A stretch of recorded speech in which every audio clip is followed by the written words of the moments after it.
Welcome back everybody. अभी आप बात करने लगे हैं कुछ स्पोर्ट्स के हवाले से। फ्रांस के दारुल हुकूमत पेरिस में 26 जुलाई से शुरू होने वाले ओलंपिक्स मुकाबलों में 200 ममालिक से ताल्लुक रखने वाले खिलाड़ी 32 खेलों में मुकाबला करेंगे। पेरिस ओलंपिक्स में मुल्क की नुमाइंदगी से महरूम 36 एथलीट्स भी हिस्सा लेंगे।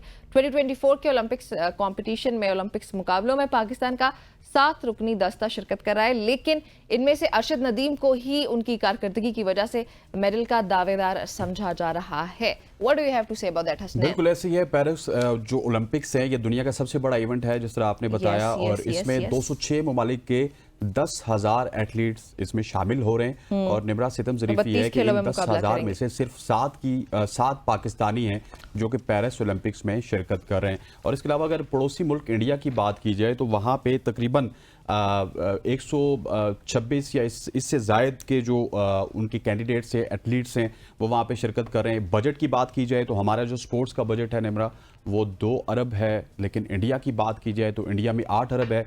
उनकी आबादी के मुताबिक 8 अरब और 2 अरब को किया जाए तो बिल्कुल बराबर का बजट है, लेकिन हमारे 10% एथलीट्स भी उनके मुकाबले में नहीं जा रहे। वो अगर 127 जा रहे हैं तो आपके 7 एथलीट जा रहे हैं। और इसके अलावा हॉकी की अगर बात की जाए, बड़ा फर्क है। बिल्कुल हॉकी की अगर बात की जाए तो हॉकी मुसलसल तीसरी मरतबा हम हॉकी की टीम को ओलंपिक्स में नहीं देखेंगे। और ये एक बड़ी तशवीशनाक बात है। जो हॉकी की टीम 4 दफ़ा वर्ल्ड कप जीत चुकी, 3 ओलंपिक्स के मेडल जीत चुकी, एशियन गेम्स, एशिया कप, क्या कुछ उसने जीता, लेकिन इस दफ़ा 12 साल तकरीबन हो चुके हैं कि आपकी जो हॉकी की टीम है वो ओलंपिक्स में क्वालिफाई नहीं कर सकी। और दूसरी जानिब इंडिया की जो हॉकी की टीम है वो भी आपको ओलंपिक्स में नजर आएगी। इसी हवाले से 2 साबिक ओलंपियन हमारे साथ मौजूद हैं। रेहान भट्ट साहब साबिक ओलंपिक पाकिस्तान के इंटरनेशनल साबिक हॉकी प्लेयर हैं, और उनके साथ इमरान भट्ट साहब मौजूद हैं। दोनों ही भाइयों को हमने बुलाया और पहले रेहान भट्ट साहब की जानिब जाएंगे। शोरा आफाक पाकिस्तान के प्लेयर हैं। रेहान साहब आपको खुश आमदीद कहते हैं। सबसे पहले thank you very much for joining us. Good morning. क्या वजह है, ओलंपिक्स की बात की जाए, हॉकी की बात की जाए तो पाकिस्तान को रिलेट किया जाता था कि ये एक खेल है जो कि पाकिस्तान को ओलंपिक्स में कहीं ना कहीं स्टैंड करता है, लेकिन अनफॉर्चुनेट है कि हम 12 साल में ओलंपिक्स में क्वालिफाई नहीं कर पा रहे। गुड मॉर्निंग सारों को मेरे से अस्सलाम वालेकुम। वालेकुम सलाम। आप बिल्कुल ठीक कह रहे हैं कि पाकिस्तान की हॉकी जो है वो एक वाहिद ऐसी ओलंपिक्स में स्पोर्ट्स होती थी कि जिससे मेडल की उम्मीद की जाती थी। और अभी तक हिस्ट्री अगर आप देखें तो सिर्फ हॉकी ही है जिन्होंने 3 दफा ओलंपिक गोल्ड मेडल जीता, फिर 1 दफा ब्राउन मेडल जीता। इसके अलावा पाकिस्तान ने ओलंपिक्स में अभी तक आई डोंट थिंक सो कि कभी गोल्ड मेडल जीता हो। बात सिर्फ इतनी है सनैन के ये जो सिनेरियो चल रहा है इस वक्त पाकिस्तान की हॉकी का, वो एक 2008 से लेके 2024 मैंने खुद 3 ओलंपिक गेम्स में पार्टिसिपेट किया। 2004 Athens, 2008 Beijing and London Olympics 12। तो 3 ओलंपिक्स मैंने खेले। हम कभी सोच भी नहीं सकते थे कि पाकिस्तान टीम जब ओलंपिक्स में क्वालिफाई ही नहीं करेगी। इसकी वजूहात अगर आप देखें तो मेरे ख्याल से कि आपको थोड़ा सा पास्ट में जाना पड़ेगा। अगर आज 24 है तो आप पीछे जो 3 ओलंपिक गेम्स मिस हुए हैं पाकिस्तान के, उनमें कौन लोग थे जो काम कर रहे थे? ख्वाजा जुनैद साहब। अगर अगर आप नजर दौड़ाएं या रिकॉर्ड चेक करें तो ये वही लोग हैं जो 2008 से लेके 2024 तक अभी भी वही लोग बैठे हुए हैं। करंट सिचुएशन में भी पाकिस्तान हॉकी फेडरेशन को वही लोग देख रहे हैं। तो इट मीन्स कि हम लोग खुद ही अपने आप को ठीक नहीं करना चाहते। अगर हम ठीक करना चाहते हो, हमारा जो पड़ोसी मुल्क है 2008 में 1 दफा ओलंपिक गेम्स से बाहर हुआ था और पाकिस्तान वो ओलंपिक गेम्स खेल रहा था, लेकिन 2008 में जब वो बाहर हुआ था तो वो उन्होंने उसके ऊपर काम करना शुरू किया। आज इंडिया के पास ओलंपिक्स का ब्राउन्ज मेडल है। जब वो 1 दफा बाहर हुए तो उनकी अचीवमेंट देखें कि उन्होंने काम करना शुरू किया, उन्होंने सोचना शुरू किया, फिर लोग लाने शुरू किए, प्लेयर्स को पैसे देने शुरू किए, प्लेयर्स को जो है फैसिलिटेट किया।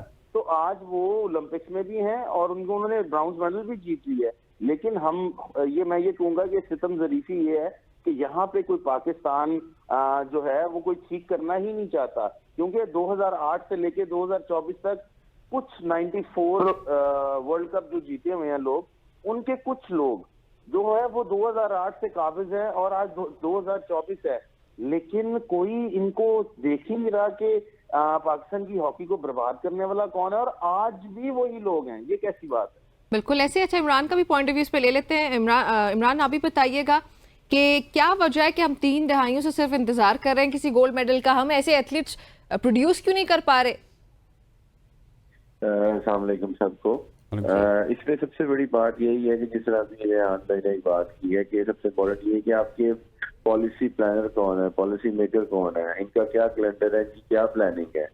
ये लोग ना तो कोई प्लान है इनके पास, ये लोग शॉर्ट टर्म के लिए काम करते हैं और वो देखते हैं कि कौन सा इवेंट ऐसा है जहाँ पे सी कैटेगरी की टीम्स हैं, वहां से हम अपने रिजल्ट को प्रोड्यूस करें और सबके आगे शोर मचा देंगे, देखें कि पाकिस्तान टीम ने क्या कर दिया। लेकिन most important world cup Olympics आप खेल नहीं रहे हैं, जो पाकिस्तान हॉकी के लिए सबसे इम्पोर्टेंट है। पाकिस्तान हॉकी जो है वो 3 दफा ओलंपिक चैंपियन है, 4 दफा वर्ल्ड कप चैंपियन है। लेकिन मुझे एक बात ये बताएं कि 2018 में लास्ट वर्ल्ड कप आपने खेला, 2014 का आपका मिस हुआ, 2012 का लास्ट ओलंपिक्स खेला, उसके बाद आप इन मेगा इवेंट्स में नजर ही नहीं आए।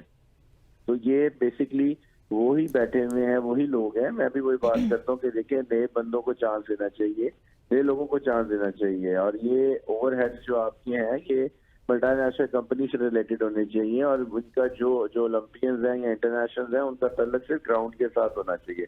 अगर वो आपके एडमिन ऑफिस में बैठ जाएंगे, आपके पॉलिसी मेकर बन जाएंगे, तो फिर मेरे ख्याल से यही होगा जो हम इंतजार करते आ रहे हैं। हर साल ओलंपिक शुरू होता है, हम यही कहते हैं पाकिस्तान टीम क्यों नहीं है ओलंपिक्स के अंदर। लेकिन ये 4 साल की मेहनत होती है, ये 5 साल का प्लान होता है कि अगले ओलंपिक्स और वर्ल्ड कप में आपने कैसे क्वालिफाई करना है। और अगर आपका कोई प्लान नहीं होगा तो आप अगर यही सोचेंगे कि अच्छा अगला ओलंपिक शुरू होगा, अब इसके पास लॉस एंजलिस ओलंपिक्स है, लॉस एंजलिस ओलंपिक्स 2028, लेकिन अगर इनका कोई प्लान नहीं है तो उस ओलंपिक्स में भी हम इसी तरह प्रोग्राम में बैठे होंगे और यही बात कर रहे होंगे। अजलान शाह में फाइनल खेला, इन्होंने शोर में जाना शुरू कर दिया, पाकिस्तान हॉकी टीम की कहाँ चलेगी, कहाँ से कहाँ आगे। लेकिन अगर आप उसको उठा के देखें तो वो हमारे लिए इम्पोर्टेंट नहीं है। हमारे लिए इम्पोर्टेंट क्या है? हमारे लिए इम्पोर्टेंट FIH के टूर्नामेंट्स है, ओलंपिक्स है, वर्ल्ड कप है। और अगर हम इनमें क्वालिफाई नहीं कर रहे तो हमारे दूसरे इवेंट्स में परफॉर्म करने का कोई फायदा नहीं। बिल्कुल ऐसे ही है। रेहान साहब आपकी तरफ आऊंगा। सिर्फ अगर अरशद नदीम की बात करूं तो इसमें हम उम्मीद लगा सकते हैं, जैसा निमरा ने आगाज में कहा था कि वो गोल्ड मेडल पाकिस्तान के लिए ला सकते हैं, लेकिन अनफॉर्चुनेट है कि पाकिस्तान की गवर्नमेंट उनको सपोर्ट नहीं कर रही, कोई फेडरेशन उनको सपोर्ट नहीं कर रही। और जिस तरह मैंने आपको फिगर्स बताए थे कि तकरीबन 1.9 बिलियन रुपीस हम स्पोर्ट्स बोर्ड को देते हैं, स्पोर्ट्स की फील्ड को देते हैं, लेकिन अनफॉर्चुनेट है कि वो सिर्फ ऊपर वाले सदर सेक्रेटरीज वो उनमें बांटे जाते हैं, प्लेयर्स के ऊपर तो कुछ नहीं लगता। ये फेडरेशंस का रोल है खेल को उठाना, लेकिन फेडरेशंस तो यहाँ पे सोई हुई हैं। देखिए साना, आपकी बात बिल्कुल दुरुस्त है कि पाकिस्तान में स्पोर्ट्स का बजट तो निकाल लिया जाता है, बट हम लोग स्पोर्ट्स का बजट निकालते हुए ये नहीं देखते कि कौन सी ऐसी गेम्स हैं जो ओलंपिक्स में हमें मेडल दे सकती हैं। हम मेरे ख्याल से एथलेटिक्स को भी वही बजट दे देते हैं जो हमने बॉक्सिंग को देना होता है, और जो हमने बॉक्सिंग को बजट दिया है, और वही अगर हम अरशद नदीम की तरफ आते हैं तो उससे आधा बजट भी अरशद नदीम के पास नहीं होता, क्योंकि वो सिंगल मैन गेम है ना, कि जेवलिन अरशद नदीम ने फेंकनी है और उसके बाद ठीक है। अभी मुझे बड़ा अफसोस हुआ कि जब अरशद नदीम को पंजाब गवर्नमेंट ने भी सपोर्ट किया कि जी हमने ये इनको इतने पैसे दे दिए हैं, और भाई ये वो बंदा है, एक वाहिद एक ये बंदा है कि जिससे आपको कोई होप है कि ये कोई मेडल ला सकता है ओलंपिक गेम्स में, इसको आप करोड़ों रुपया भी दे देना तो फिर वो भी कम है। और उसके बाद आप 30 लाख या 50 लाख दे के जिताते हैं कि जी भाई हमने अरशद नदीम को 50 लाख दे के सपोर्ट कर लिया है। अगर आप अरशद नदीम के मुकाबले जो हमारे पड़ोसी मुल्क का जेवलिन का जो प्लेयर है, अगर आप उसको देखें तो लिटरली मुझे एक अफसोस होता है कि उस बंदे के पास 7 से 8 जेवलिन ऐसे हैं कि जो 22 लाख 25 लाख का जेवलिन है, और हमारा अरशद नदीम उस दौर में टेपें लगा के अपने जेवलिन को जो है वो उसके साथ मुकाबला कर रहा था। तो खुदा का कोई खौफ होना चाहिए कि यार हमारा एक ही प्लेयर है जो ओलंपिक्स में जा रहा है, और उसको इतना भी सपोर्ट करें कि भाई जब कोई प्लेयर फाइनेंशियली स्ट्रांग होगा ना तो उसका ऑटोमेटिकली वो जो एक फील होती है ना, एक कॉन्फिडेंस होता है, वो ऊपर हो जाता है। मैं आपको सिंपल सी मिसाल दूंगा कि अगर आप PC जाते हैं, अगर आप रिक्शे में जाएंगे बैठ के, तो आप उतरते हुए घबराएंगे कि भाईजान मैं अब इस होटल के अंदर कैसे जाऊंगा। और यही अगर आप प्राडो से उतरते हैं तो आपको 2 गार्ड सलूट भी ठोकते हैं और आपको कॉन्फिडेंस कहाँ चला जाता है। तो लिहाजा आपको अपने प्लेयर्स को जिनको आप देखते हैं कि ये ओलंपिक्स में मेडल ले सकते हैं, पहले उन गेमों को अलहदा करें, उनका बजट अलहदा बनाएं, उनको ज्यादा फैसिलिटेट करें। और जो वाइल्ड कार्ड एंट्रीज है, जैसे स्विमिंग में चले गए, शूटिंग में चले गए हैं, भाई उन्होंने तो कभी जिंदगी में उनके हिस्ट्री ही नहीं है कि उन्होंने कभी कोई मेडल लेना है, तो आप उनको भी वही बजट देते हैं। तो भाईजान ये थोड़ा सा, ये कोई रॉकेट साइंस नहीं है, ये सिंपल मेरे जैसा एक FA पास बंदा अगर ये सोच के बात कर सकता है, तो भाई आप लोग तो सारे जो सीट्स पे बैठे हुए हैं, आप तो बैरोक्रेसी है आपकी, आपको तो ये काम बड़े आराम बिल्कुल ऐसे यही सारे मसाइल है। और इसके साथ ही इमरान, अगर देखा जाए हॉकी की बात करें तो भी दो फेडरेशन हमारे सामने आती है और फिर एक ही सेंटेंस जहन में आता है कि व्हाट इज दिस बिहेवियर।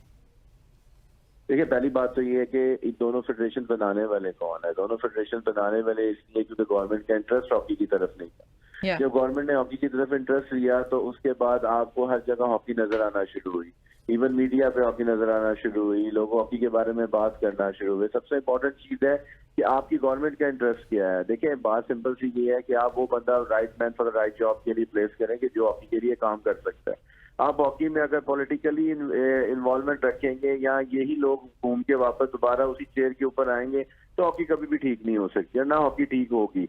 अगर आप हॉकी की, मैं एक छोटी सी बात करूंगा कि ये मैं तकरीबन 10 साल से सुनता आ रहा हूँ कि मैं जब अपने लास्ट कैरियर के एंड पे था 2018 वर्ल्ड कप के ऊपर, तब भी सुनता आ रहा था कि पाकिस्तान हॉकी में लीग होगी, लीग होगी, लीग होगी। मेरे ख्याल से कि सिर्फ बातों तक ही लीग रही, लीग नहीं हो सकी। ये कोई इतनी बड़ी चीज नहीं है कि ये लीग ना करवा सके। उसके बाद हमारी हॉकी का सबसे बड़ा डाउनफॉल था कि जब हमने प्रो लीग से विड्रॉ किया था। प्रो लीग नहीं खेलनी चाहिए, हम अपने डोमेस्टिक स्ट्रक्चर को ठीक करेंगे। तो भाई प्रो लीग क्यों नहीं खेलनी? आपने यूरोपियन टीम्स के साथ आप नहीं खेलेंगे, आपकी ना तो रैंकिंग इंप्रूव होगी, ना तो आपको मैचेस मिलेंगे। जिस मुल्क, देखिए, cricket is one of the most popular game in our country ना। क्रिकेट जो है अगर पाकिस्तान में हो सकती है तो आप हॉकी क्यों नहीं पाकिस्तान में करवा सकते?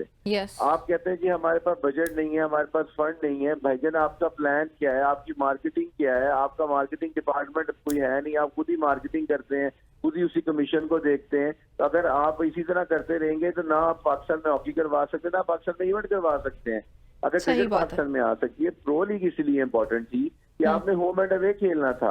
आप एक मैच अगर आपने 2 मैचेस हॉलैंड खेलने थे तो 2 मैचेस हॉलैंड ने पाकिस्तान में खेलने थे।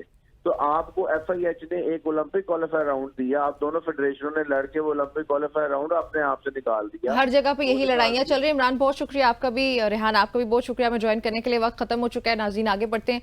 ऑब्वियसली हमें इस पॉइंट पे आगे एक ब्रेक शामिल करनी है, आपने नहीं है, लेकिन हालात बहुत बुरे हैं। वैसे ब्रेक पे जाने से पहले बताती चलूँ, I am not okay with it. खैर, यहाँ पे एक ब्रेक शामिल करते हैं, आपने हमारे साथ ही रहना है।